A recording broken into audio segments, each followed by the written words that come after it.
যুবক, কি দেখা সারাদিন তোমরা কাটাও?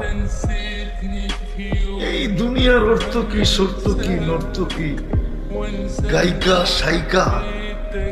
এটি কোন রূপ? মডেল সডেল?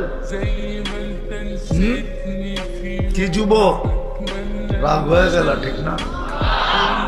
সারাদিন তো এটি দেখো, ঠিক না? আমি তোমাদেরকে শোনাইতেছি জান্নাত। দেখি আজকে রাত্রে যে বালিশ কামড়াও কিনা, যে হুজুর কইল কি? সব ফিডার খায় মনে হয়, লাড়াচাড়া। তো দেখা দিছে ভিতরে, দেখলাম হীরার দোলনায় দোলতেছে। ভাবলাম দৌড়ে আছে, চাম্প দিয়া গলায় ধরবো, থামায় দিয়া বললো এখন না। কাহিনী শোনানো শেষ, একটা চিৎকার দিছে আর জান বাহির হয়ে চলে গেছে।